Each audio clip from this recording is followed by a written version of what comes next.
Dr. Nathaniel Hayes had spent more than 4 decades inside the sterile walls of operating rooms, performing thousands of life-saving cardiac procedures with steady hands and clinical precision.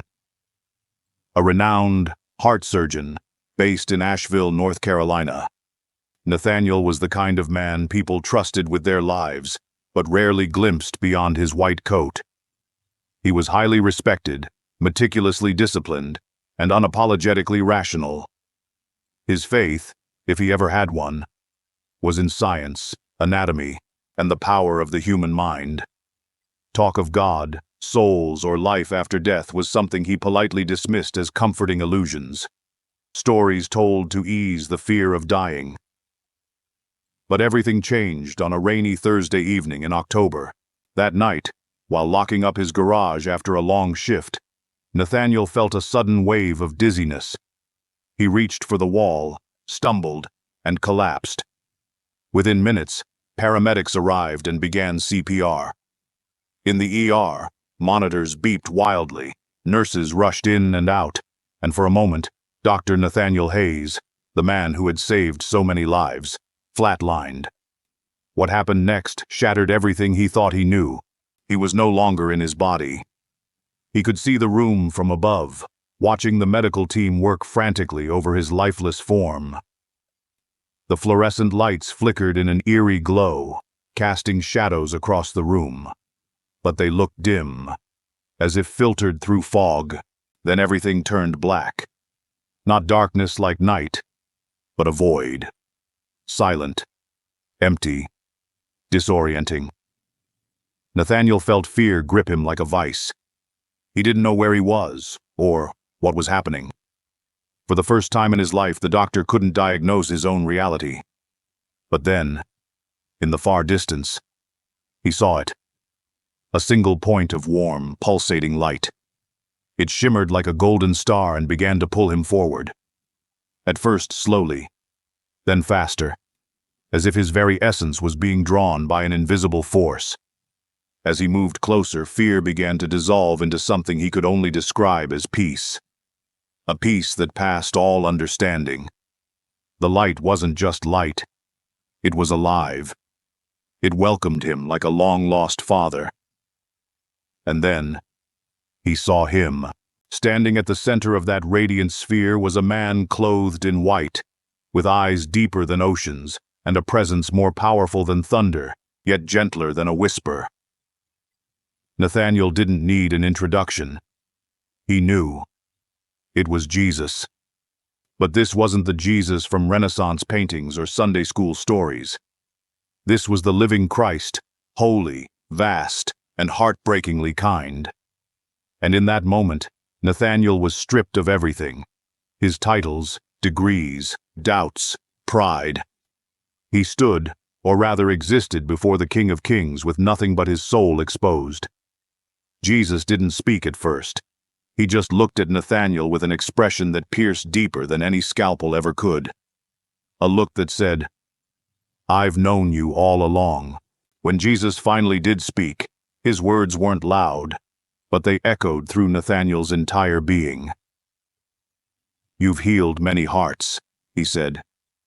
"But have you ever helped a soul come home?" Nathaniel couldn't respond.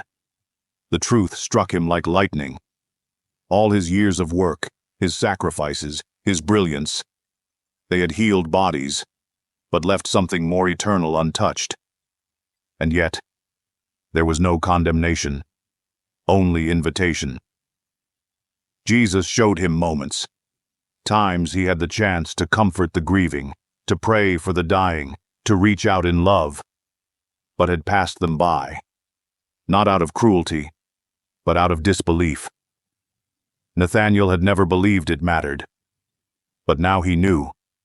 It mattered more than anything.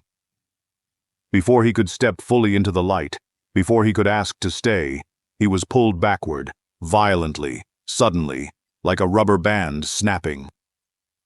With a sharp gasp, he opened his eyes in the ICU, the harsh beeping of monitors greeting him like an alarm clock from a dream. Doctors stared in shock. Nurses exhaled in relief. Nathaniel Hayes had returned. But he was no longer the same man. He wasn't just a surgeon anymore. He was a witness to the reality of eternity, a man who had met Jesus face to face and lived to tell about it. From the moment Dr. Nathaniel Hayes opened his eyes in the ICU, it was as if two versions of him had collided, and the one who returned carried the imprint of eternity. Though the machines beeped with the same urgency, and the sterile walls still reeked of alcohol and antiseptic, something had shifted.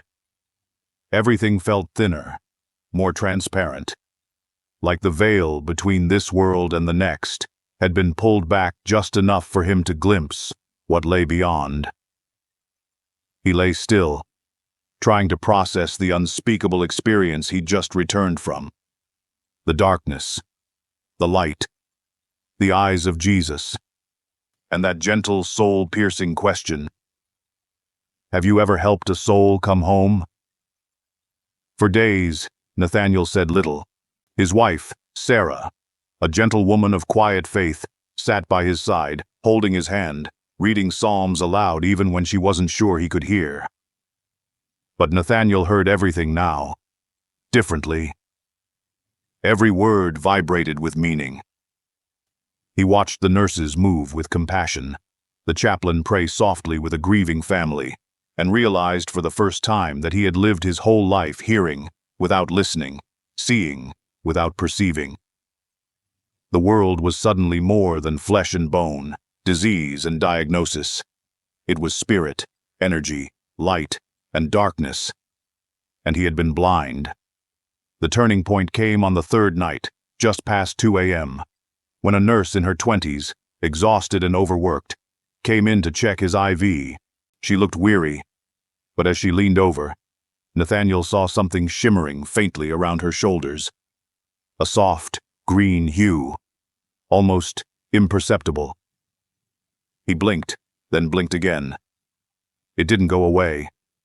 Instead, it pulsed, gently, rhythmically. He tried to speak, but his voice was weak, gravelly. "Excuse me," he whispered. She turned, startled. "Yes, doctor. Hayes." "What color is your heart tonight?" he asked. She looked confused, then embarrassed, chuckled awkwardly. "Sir." He smiled, the corners of his mouth twitching with both awe and fatigue. "Never mind. Just thank you." Because somehow he knew. That light wasn't just imagination. It was real. She was radiating compassion, and it wasn't the last time he'd see it. After being discharged and returning home, Nathaniel took months to regain his physical strength, but his spiritual sensitivity bloomed almost overnight. He began seeing faint auras around people, glows of different colors around their heads and chests. He didn't tell anyone at first, not even Sarah. It felt too sacred, too unbelievable. But in time, it became undeniable.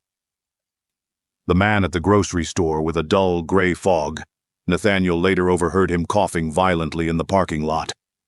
The cashier with a vibrant pink glow, so kind and uplifting in a 45-second interaction, it stayed with him all day. And in the mirror, he began to notice his own aura, weak at first, then brightening as his prayer life deepened. One afternoon, sitting quietly in his den, Nathaniel felt a deep stillness come over him. Not sleep, not exhaustion, but an invitation. He leaned back in his chair, closed his eyes and breathed slowly, deeply, the way he had seen others do it but never tried himself. Almost instantly his mind began to quiet. Thoughts drifted like autumn leaves, gentle and slow. And in that silence, he heard it. Not aloud, but unmistakably real. The same voice from the light. "I am with you. You are not alone." His heart flooded with warmth and peace, tears spilling without effort. This was prayer, not the formal recitations he'd avoided all his life, but communion. Over the next several weeks, Nathaniel began to test this stillness. 5 minutes in the morning, 10 before bed. Eventually, entire hours passed where he simply sat in silence, breathing, listening, and being. In those quiet places, his spiritual gifts began to unfold. He could sense the emotional burdens others were carrying just by standing near them. He could sometimes feel physical pain that wasn't his, an ache in the chest when a stranger nearby had heart trouble, a cold pressure in the hands around someone with arthritis. The experiences weren't constant, but they were unmistakable. They came not as visions or dreams, but as a knowing, planted deep within him like a seed beginning to sprout. What startled him most was not the seeing or the sensing, but the love that accompanied it all. The same love he felt in the presence of Jesus during his near-death experience seemed to travel with him now, subtly but tangibly, as if he were a lamp still holding the heat of a fire he'd touched in heaven. He began to wonder, were these gifts given to him to help others, to guide, to heal? And if so, how would he begin? He didn't know it yet, but this was only the beginning. His life, once built around scalpels and sutures, was now opening into something far deeper. A calling not to fix the body, but to reach the soul. At first, Dr. Nathaniel Hayes approached his newfound sensitivity like a cautious scientist, quietly observing and recording. He wasn't interested in labels like psychic or mystic. He was a man of medicine, and habits built over 40 years don't vanish overnight. But slowly, as the aura colors became more consistent, as the feelings of physical or emotional pain in others became sharper, and as the moments of divine stillness came more easily, Nathaniel stopped questioning whether this was real. The question became something else entirely. What am I supposed to do with this? He didn't have to wait long for an answer. One Friday morning, just 6 weeks after his return from the hospital, Nathaniel walked into a quiet breakfast cafe in downtown Asheville. It was a place he used to visit before surgery rounds, a simple spot with old wooden booths and strong coffee. As he entered, he immediately sensed something was off. The air was thick, not physically but spiritually. His heart picked up, not from fear but from the now familiar pull of spiritual energy. In the far corner, a woman in her 40s sat alone, her eyes vacant, shoulders drooped. Nathaniel's gaze went straight to her, though he hadn't intended it. Her aura was dim, tinged in a muddy gray-green. There was pain there, maybe even despair. He didn't need her medical history. He could feel it. He sat nearby, sipping his coffee in silence, waiting, not out of calculation but out of respect. As he reached for his silverware, he heard it again. That quiet but unmistakable voice, not external but within. Go to her. Place your hand on her wrist. Nathaniel's old self would have dismissed it as nonsense. But now he understood. He slid from his booth, approached the woman gently and said, "Excuse me. I know this may sound strange, but may I sit with you for a moment?" Her eyes widened, unsure whether to welcome him or flee. But something, perhaps her spirit, recognized something in his. He sat, reached out his hand and rested it lightly on her wrist. "I don't know what you're carrying," he said softly, "but I want you to know. You're not alone." The woman burst into tears. They didn't speak for a long time. He didn't ask for her story. He didn't need to. All he did was stay, present and still, letting that divine warmth he carried, what he could only describe as the residual presence of heaven, flow into the silence between them. After a few minutes, she said, "I came here today because I was deciding whether or not I wanted to keep going. I've been in pain for years, chronic, unexplainable. No one believes me. I was done." She looked at him with tear-stained eyes. "How did you know?" Nathaniel didn't have an answer. He only said, "Because someone knew. And he asked me to come sit beside you." That day marked the beginning of something that would change everything for Nathaniel. He realized that the gifts he had received weren't meant to be hidden, categorized, or understood. They were meant to be used. Not in a flashy, public way, but in sacred, ordinary moments. In hospital waiting rooms, at grocery store lines, on park benches. Each time he surrendered to the prompting, he saw life move through him like a current. A subtle touch, a prayer whispered under his breath, a quiet word of peace. All became acts of divine healing. But it wasn't just strangers who experienced his transformation. His colleagues noticed too. One afternoon, back at the hospital for a follow-up appointment, he ran into Dr. Thompson, a pulmonologist he had worked with for over 20 years. "You look different, Nate," Thompson said. "Less intense, more peaceful." Nathaniel smiled and replied, "Let's just say I've learned to listen more, to something beyond the data." Thompson laughed, half joking. "You find religion in the ICU?" Nathaniel simply said, "No. But I met someone who changed everything." As he started reintegrating with the medical world, Nathaniel began experiencing a second, more startling gift. Divine intuition during diagnoses. During a brief consulting role in post-retirement, he volunteered a few hours a week at a local clinic. That's where it happened. A middle-aged man came in, complaining of mild fatigue. No major symptoms, nothing alarming. But as the man sat down, Nathaniel's vision dimmed slightly, then narrowed to the man's chest, specifically his upper left abdomen. He saw nothing physically, but he knew. Pancreatic cancer. Not fear, not suspicion. Certainty. A moment later, he heard the same voice. "Tell the doctor to check. There is time if they act quickly." Nathaniel calmly passed along the suggestion, gently insisting on a CT scan despite no clinical indicators. The result? Early-stage tumor. The patient lived. This happened again and again, and every time it did, Nathaniel's awe deepened. He wasn't the source, he was the conduit. The scalpel had once been in his hand. Now, the healing came through stillness, surrender, and listening. He began journaling these stories, not for recognition, but for remembrance. He knew he was being entrusted with something sacred. And just as he had once used his hands to open hearts, now he was learning to use his presence to open souls.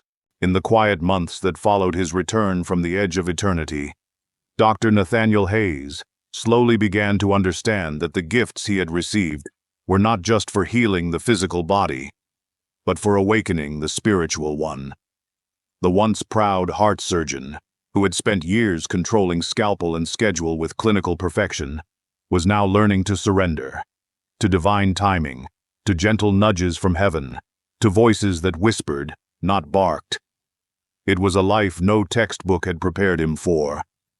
And yet, in many ways, it felt more real than anything he had lived before. He had met Jesus. He had heard the voice of the divine. He had seen souls on the edge of life and death. And now, his life was a tapestry of sacred moments, quiet, unannounced miracles stitched into the ordinary. As his spiritual senses grew sharper, Nathaniel became aware of something deeper than light or intuition. It began one evening while visiting an elderly patient at an assisted living center.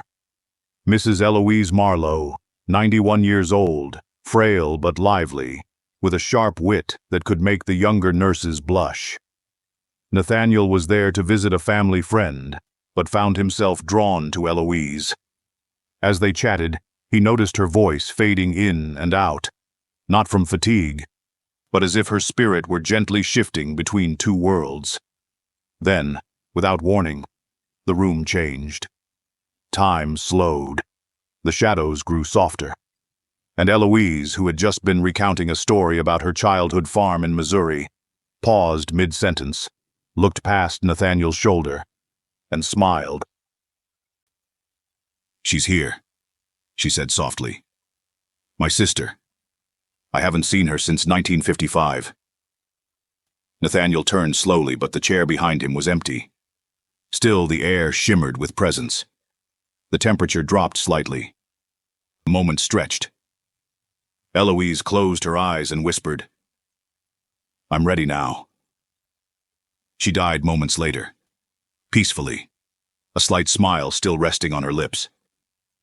Nathaniel sat with her for a long time after the nurses left, stunned not by her passing but by what he had just witnessed. It wasn't grief he felt. It was awe. He had felt the transition. He had seen the veil lift, and he knew beyond any shadow of doubt that no one crossed over alone.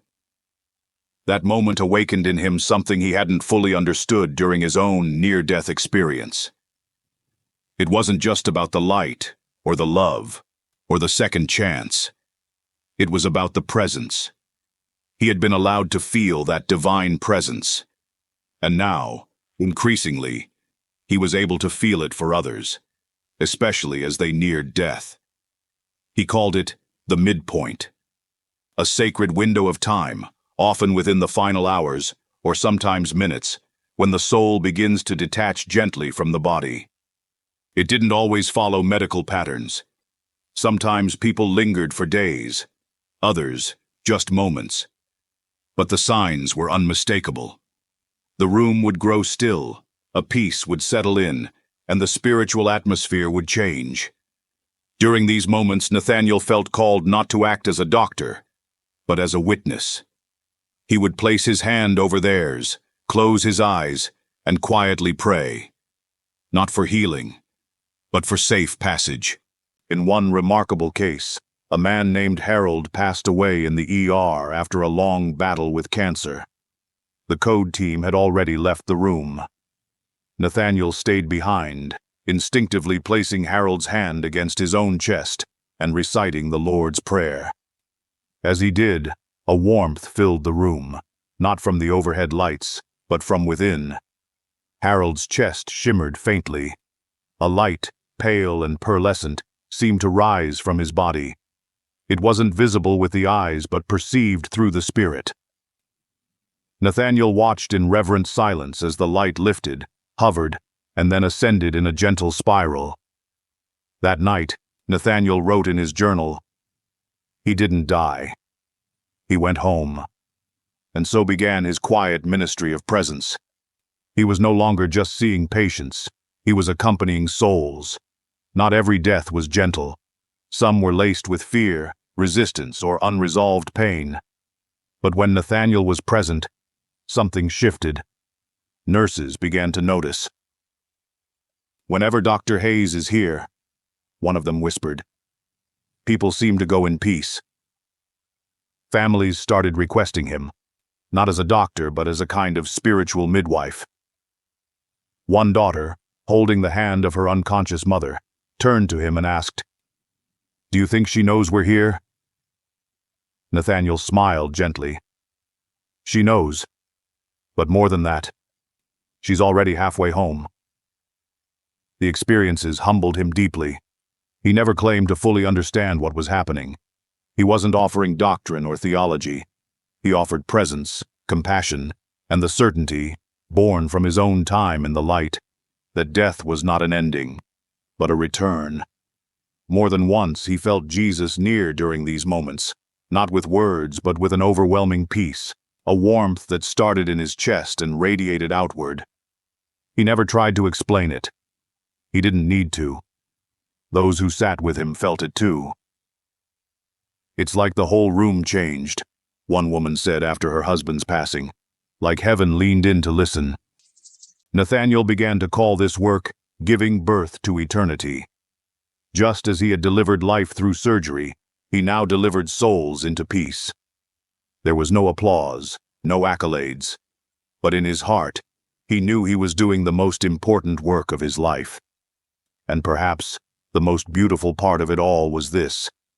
Each time he sat beside a dying person, each time he whispered that final prayer, he could still feel the warmth of the light, still hear that quiet voice reminding him, You are not alone. Neither are they. Dr. Nathaniel Hayes never intended to return to the hospital after his retirement.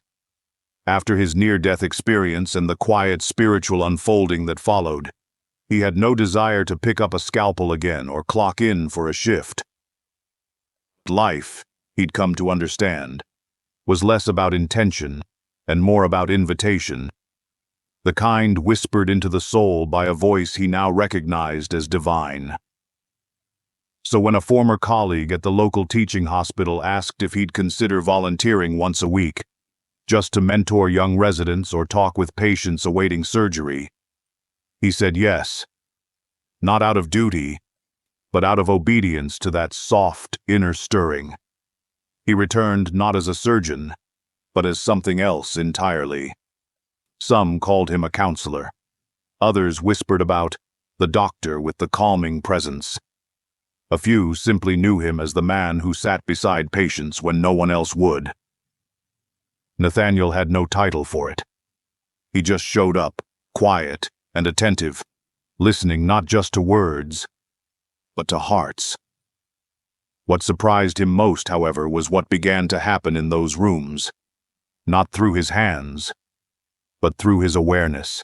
One afternoon he visited a young man named Eric, just 26 years old, awaiting a heart transplant. The doctors had given him a 50-50 chance, and the fear in his eyes was unmistakable. Nathaniel stepped in gently, sat by the bed, and asked if he could pray with him. Eric nodded, more out of desperation than belief. As Nathaniel closed his eyes, he felt the familiar stillness descend, the same stillness that had surrounded him when he was near the light.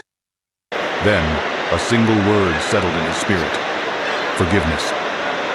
He opened his eyes and looked at Eric. "Is there someone you need to forgive?" he asked quietly. Eric blinked, surprised, then nodded. "My dad. We haven't spoken in 6 years." Nathaniel nodded slowly. "Would you be willing to start the process?" Eric hesitated. "Maybe," he said. "I'll think about it." The transplant came 2 days later. It was a success. Eric survived. And weeks later, Nathaniel heard from a nurse that Eric had picked up the phone and called his father. It became a pattern. Patients, whether in pre-op, recovering, or even terminal, began sharing burdens they hadn't spoken aloud in years. And when they did, something shifted. Their vital signs improved, their pain eased, their anxiety calmed. Nathaniel wasn't performing miracles, but he was participating in them.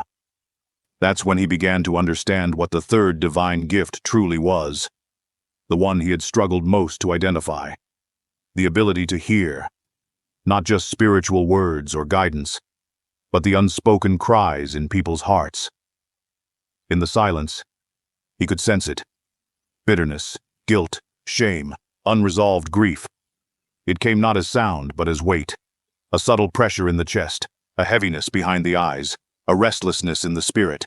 And as he learned to sit in stillness, the voice of Jesus became clearer, not just in life or death moments, but in the spaces between. One day, while visiting a middle-aged woman recovering from gallbladder surgery, Nathaniel felt a sudden tightness in his throat. The woman was smiling, cheerful on the outside, but the pressure didn't lift. He took a breath, looked her in the eye, and said, "Can I ask you something unusual?" She nodded. "Are you angry with God?" Her face fell. The smile vanished. Tears filled her eyes. "Yes," she said. "My daughter died last year. I've been pretending I'm okay, but I'm not. I'm angry, and I feel guilty for feeling that way." Nathaniel nodded slowly. "You don't have to pretend here. God already knows. He's not afraid of your anger. He's the only one who can carry it." They prayed together, though it was less a prayer than a surrender. And when he left, she was still crying. But this time, they were cleansing tears. He didn't know if her recovery would be quicker. He didn't need to. Healing was already happening, not just in her body, but in her soul. Over time, Nathaniel began to teach others, nurses, interns, chaplains, even janitors, how to listen differently. He taught them that presence matters, that quiet is powerful, that not every wound bleeds. When someone says, "I'm fine," don't assume it's true, he'd say. Pay attention to what's not being said. The spirit speaks long before the mouth does. He developed a simple 5-step process that he called sacred listening. It wasn't complicated. 1. Be still. 2. Breathe slowly. 3. Invite the divine into the moment. 4. Listen without trying to fix. 5. Let love lead. He never charged a dime for sharing it. In fact, he typed it out and left copies at the front desk for anyone who wanted it. For him, it wasn't a system. It was a way of life. What humbled Nathaniel most was how ordinary the moments were. A young nurse crying in the supply room because she'd just lost her grandmother. A widower in the hallway staring at his wedding ring, unsure how to keep going. A janitor who quietly admitted he hadn't prayed in years but wondered if God still listened. To each of them, Nathaniel brought the same thing: presence. Not answers. Not advice. Just the kind of listening that made people feel seen. And more than that, loved. He journaled often now, not just about patience or divine encounters, but about what he was learning. "I used to open chests," he wrote. "Now I open hearts, not with tools, but with tenderness." And in those sacred spaces, between surgery and stillness, between silence and the voice of Christ, Dr. Nathaniel Hayes began to realize that this, not the operating room, was the real ministry he had been born for all along. By the end of his first year back in service, not as a heart surgeon but as a healer of souls, Dr. Nathaniel Hayes had become something of a quiet legend in the halls of Asheville Regional Medical Center. He didn't wear a white coat anymore. He didn't carry a stethoscope around his neck or scribble notes on clipboards. Instead, he walked the corridors slowly, prayerfully, with a stillness that somehow softened even the most chaotic moments. Nurses would pause when he passed. Families whispered that they felt peace when he entered the room. No one could quite explain it, but everyone recognized it. Nathaniel wasn't just offering clinical wisdom. He was offering the presence of another world, one he had touched with his own spirit the night he died, and returned. And yet, as Nathaniel quietly ministered to others, he began to sense a new burden growing within himself. A pressure, not physical, but spiritual. It came in dreams at first, subtle and symbolic, visions of stained glass windows cracking, sanctuaries crumbling, altars covered in dust. He would awaken with a heavy heart and a strange phrase echoing in his mind: "The reverence is fading." He tried to ignore it, chalking it up to fatigue or emotion, but the dreams persisted. Then, the feeling began to follow him into his visits. It wasn't tied to patients, but to places, specifically churches. At the request of a friend, Nathaniel had agreed to speak one Sunday morning at a local congregation about death, healing, and the hope of eternity. It was a modern sanctuary, brightly lit, with fog machines and LED screens. The music was loud, upbeat, and almost concert-like. Nathaniel didn't judge. He had learned that people connect with God in many ways. But as he stood at the back of the sanctuary, something inside him grieved. Not because of the music or the screens, but because in that moment, he felt nothing. No presence, no stirring, just a performance. When he stepped onto the stage, he didn't speak from his notes. Instead, he looked into the eyes of the people and asked quietly, "When was the last time you trembled in the presence of God?" The room fell silent. He hadn't planned to say it. It came from somewhere deeper, perhaps from the same voice that had once met him in the light. He talked instead about holy ground, about Moses taking off his sandals, about how we've traded sacred awe for comfort, production, and personality. "We've made the sanctuary a theater," he said. "But God is not seeking applause. He's seeking surrender." After the service, a few people thanked him. One woman cried, but the pastor never invited him back. That was the first time Nathaniel realized what his next assignment was. It wasn't just about being present at bedsides or praying with grieving families. It was about restoring reverence, about waking the church, not the institution, but the body, to the truth that God is holy and that His presence demands more than convenience and charisma. It demands awe. He began to notice it everywhere. The absence of reverence, communion taken without reflection, prayers offered like shopping lists, worship songs sung with hands raised and hearts disengaged. He wasn't angry. He wasn't offended. He was heartbroken, because he had seen what real reverence looks like. He had been there, in the sphere of light, in the presence of Jesus. He had felt the weight of glory, the kind that humbles you to your knees and fills your eyes with tears. It was holy, alive.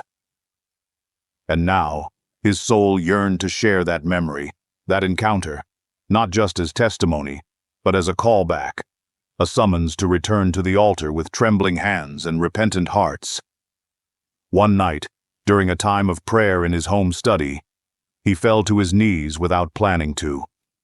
The room was dim, a single lamp flickering. As he whispered the name of Jesus, a heaviness fell upon him, not oppressive, but weighty, like a thick, invisible robe. He wept for the church, not for its decline or scandals, but for its forgetting of the sacred, its loss of wonder, its comfort in routine. In that moment he prayed not with eloquence but with desperation. "Lord, let me help bring your people back to the table with clean hearts and unveiled faces."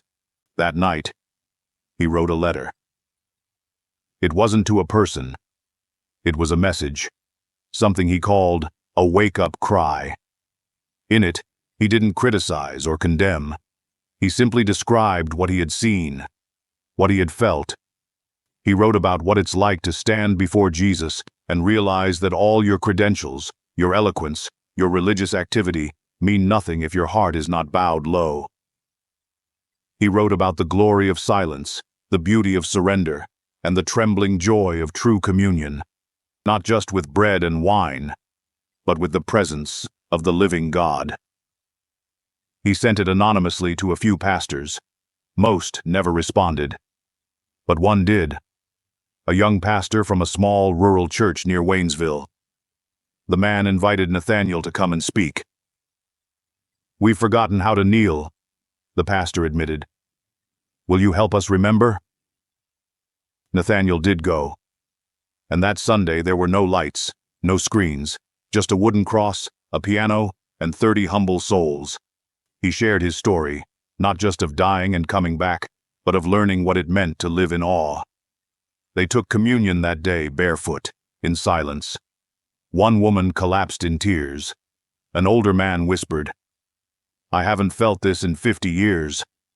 It wasn't flashy, it wasn't viral, but it was real." And Nathaniel knew. This is what Jesus had meant. Have you helped a soul come home? Not just to heaven, but to the holy. And so, his mission expanded, from hearts to souls, from souls to sanctuaries. He no longer performed bypass surgeries, but he had become a kind of surgeon of the spirit, cutting through the noise, peeling back the numbness, calling the church, not to revival by emotion, but to reverence by revelation. Because the presence of God is still holy, and for those who dare to return to it with open hands, quiet hearts, and trembling souls, it is still waiting. As the seasons passed and word of Dr. Nathaniel Hayes' quiet ministry continued to ripple through churches, hospitals, and homes across western North Carolina, he began to notice something both beautiful and heartbreaking. Those who responded to the call to reverence were few, but they were deeply hungry. They were men and women who had grown tired of surface-level spirituality. Some were pastors worn down by the machinery of ministry. Others were laypeople who had sat in pews for decades, feeling the spirit grow fainter with each passing year. And then there were the ones who didn't look religious at all. Widows, janitors, retired teachers, Vietnam veterans, people whose souls had been cracked open by grief, age, or long unanswered prayers. And yet, when they heard Nathaniel speak of the glory he had seen, the peace he had felt, and the holiness he could never unsee, something awakened deep within them. Something ancient, something true. They began writing to him, by email, by letter. Some even by hand-delivered notes slipped under the door of the small prayer chapel, where he now volunteered. Many asked the same question: how do I come back to that place? The place of awe? Of presence? Nathaniel didn't pretend to have all the answers.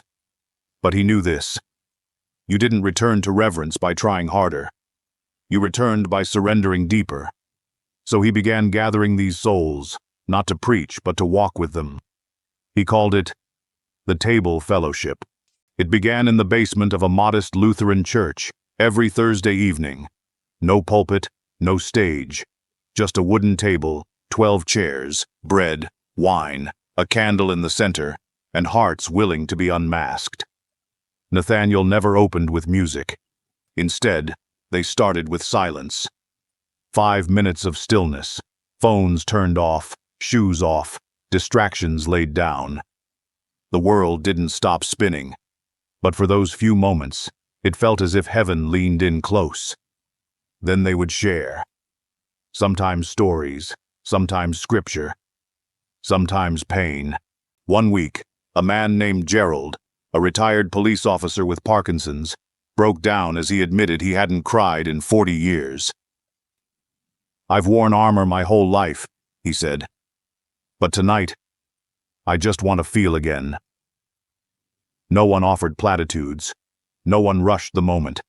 They simply gathered around him, laid gentle hands on his trembling shoulders, and prayed in soft, tear-soaked whispers.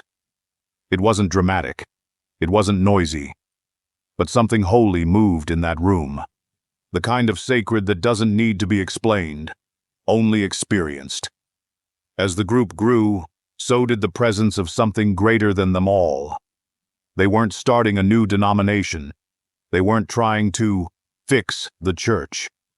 They were simply learning how to return to Jesus, not the idea of him, not the institution around him, but the person, the one Nathaniel had seen in the light, the one who had asked him the most soul-searching question of his life. "Have you helped a soul come home?" And that's when it all became clear. This was what Jesus had meant. Yes, Nathaniel had helped the dying cross over. He had prayed with the broken, counseled the grieving, stood at the thin places where heaven touched earth.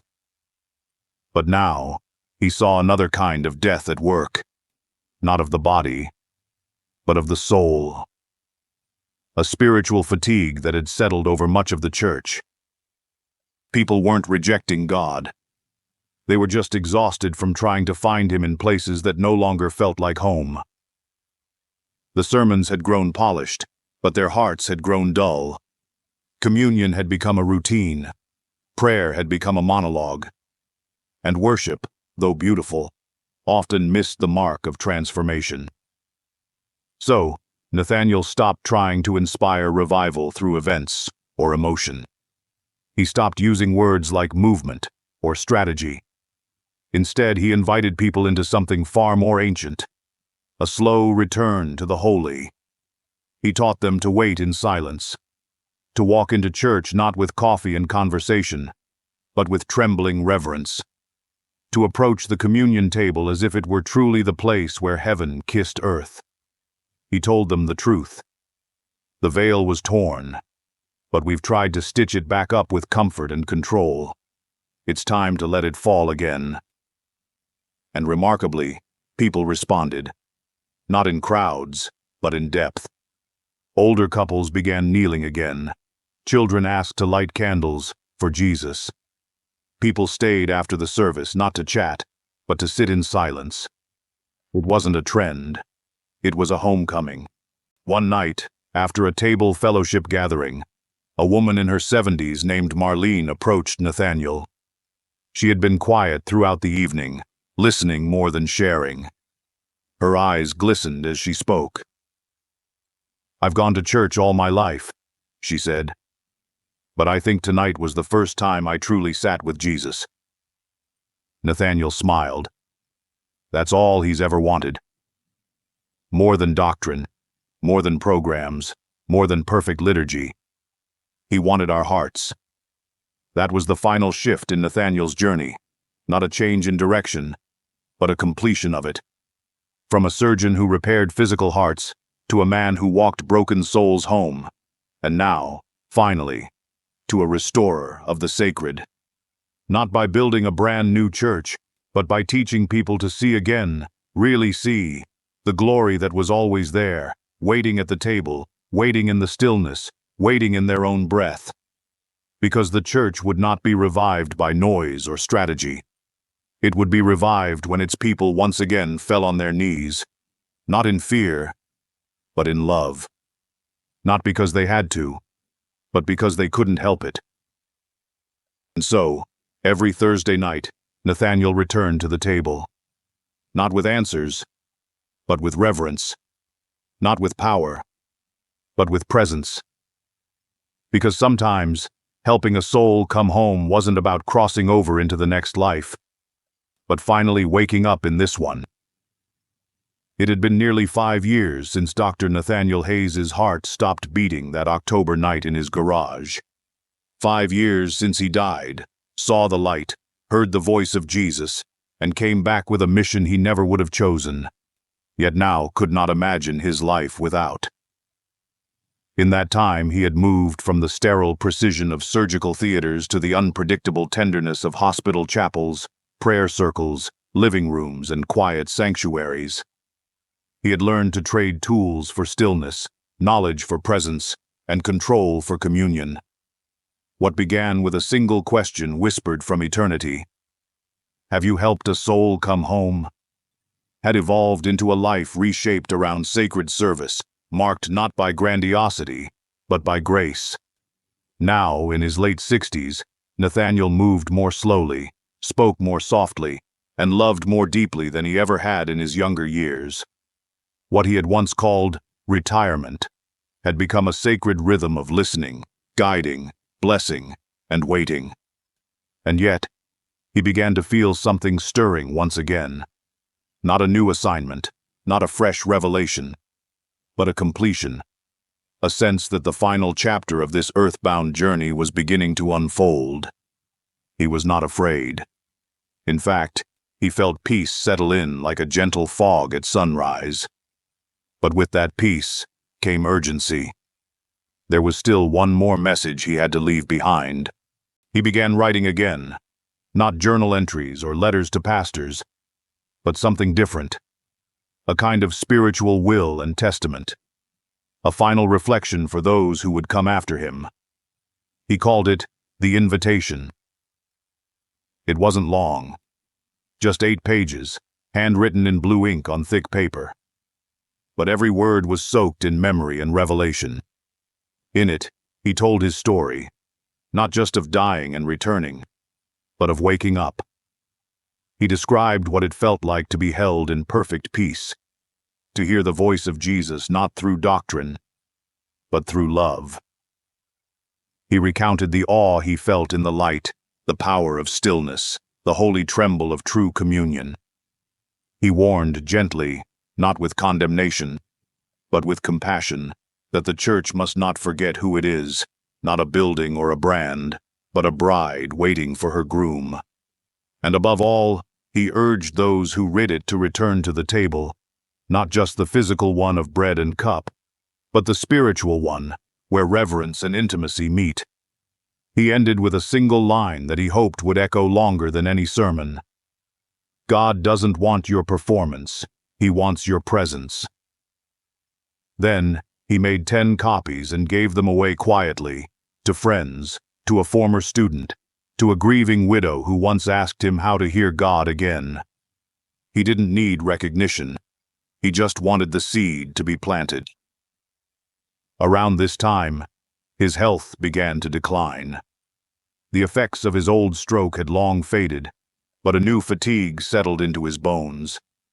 He no longer made weekly hospital visits, but he still attended the Thursday night table fellowship, now hosted in a small chapel that used to be a tool shed behind the church. The gatherings were smaller now, more intimate. No more than 10 or 12 people, sometimes fewer. But Nathaniel never stopped showing up. Even when his voice grew thin and his knees stiffened, he would sit at the head of the table, close his eyes, and breathe in the sacred stillness. One evening, after a gathering where they had shared communion in total silence, a young man named Luke, a former addict, now sober and on fire with faith, asked Nathaniel, "What do we do when you're gone?" Nathaniel smiled, weary but radiant. "You listen. You wait. You remember. You don't rush the holy." Then he added, "And you stay at the table, no matter what happens. Don't leave the table." That night he returned home, and as he prepared for bed, he sat one last time in his study chair, the place where he had prayed for hundreds, wept over dozens, and been held by the Spirit more times than he could count. He looked out the window at the moonlight dancing on the trees and whispered, "I'm ready." No fear, no resistance, just longing. He passed in his sleep. The funeral was simple per his request. No flowers, no slideshow, no eulogy. Just worship, the reading of Psalm 27, his favorite, and the serving of communion to every person in attendance. His final sermon, as it were, was the table itself. But what followed in the months after would become his real legacy. Churches that had gone quiet began holding candlelit vigils again. Pastors who had once chased growth began seeking God's face in stillness. A dozen little fellowships sprang up across the state. Small groups, gathered not for study or debate, but for reverent silence, honest prayer, and true communion. And scattered among them were the copies of Nathaniel's handwritten invitation, now photocopied, annotated, and passed along like a sacred torch. No one called it revival. Nathaniel wouldn't have liked that word anyway. But something had shifted. Souls were coming home. Not just to heaven, but to Jesus himself, to his presence, to his heart, to the holy. And in that quiet return, Dr. Nathaniel Hayes' mission was fulfilled. It is often said that a man's true legacy is not found in the buildings he constructs or the titles he holds, but in the lives he quietly shapes and the hearts he helps awaken. For Dr. Nathaniel Hayes, the journey that began with the cessation of a heartbeat became the very path that would lead countless others into the heartbeat of God. His was not the legacy of a famous preacher or a best-selling author. There were no headlines marking his passing, no stained glass windows etched with his name. But if you could trace the invisible trail he left behind, you would find something far greater than notoriety. You would find a trail of souls, gently led home. He was once a man of precision, a surgeon who made decisions in seconds and lived by the clock. But the death that should have ended his story became the beginning of his transformation. That single moment, standing in the presence of Jesus, hearing the question, "Have you helped a soul come home?" became the filter through which he viewed the rest of his life. And in that filter, the things that once mattered most, success, control, performance, faded like shadows at dawn. What replaced them was something richer, deeper, and, to the outside world, far quieter. Presence. Nathaniel learned to slow down, to listen not just to words but to silence, to perceive the cry behind the polite smile, and to feel the weight of a soul long before its symptoms appeared on a chart. He became a guide not just for the dying but for the living, especially those who didn't know they had drifted far from the sacred. Perhaps that was the heart of his calling, to lead people back, not just to peace in their final moments, but to reverence in the moments they still had left. He knew, better than most, that we are not promised endless time. But he also knew that the moments we are given can be holy if we choose to meet God in them. Whether it was a whispered prayer beside a hospital bed, a silent communion service by candlelight, or a handwritten letter reminding someone that God still speaks, Nathaniel became a steward of the sacred. He never tried to build a movement. In fact, he often discouraged anything that looked like platform building. "Don't turn this into a brand," he once told a young pastor. "Turn it into a table." That was his vision, not stadiums but circles, not celebrity but communion, not noise but the hush of holiness. And it was working. The people he touched, directly or indirectly, didn't become followers of Nathaniel Hayes. They became lovers of Jesus, the Jesus he met in the light, the Jesus who spoke in whispers and walked with the broken, the Jesus who called the weary home not just after death, but during life. And in helping others find that Jesus, Nathaniel was quietly answering the question that had first pierced his soul. "Yes, Lord, I have helped them come home." In the final year of his life, Nathaniel's own soul seemed to grow more luminous, even as his body grew weaker. Friends noticed that his words carried more weight. His prayers lingered longer. His silence was almost electric with the presence of God. He knew his time was short, but he wasn't clinging to it. He was preparing, not in fear, but in longing, because he knew where he was going. He had seen it once before, a radiant sphere of light, filled with infinite peace, unspoken joy, and the unmistakable presence of Christ. And now, as the veil thinned once more, Nathaniel was not looking back with regret. He was looking forward with expectation. He had tasted eternity and lived long enough to help others hunger for it too. And when the moment came, quietly, peacefully, without fanfare, he crossed over not as a man who feared the unknown, but as a man returning to the familiar. It was homecoming, not departure. The kind where you're expected, where your name has already been spoken, where the light that once pulled you forward now wraps itself around you like a robe of welcome. And though Nathaniel is gone from this world, his story still lives, not in statues or cathedrals, but in the sacred hush that falls when a group of believers pauses in reverent silence, in the breaking of bread by those who remember that the table is more than ritual. It's encounter. In the gentle voice of a nurse who prays as she changes a bandage, in the hands of a pastor who now kneels before preaching, in the breath of an old man who, for the first time in years, dares to say, "I want to feel Jesus again." His legacy lives on in those who have returned to the holy, because of one man who died and chose to live differently, because of one man who stopped chasing achievement and started following presence, because of one man who heard a question from heaven and spent the rest of his life answering it. Yes, Lord, they're coming home.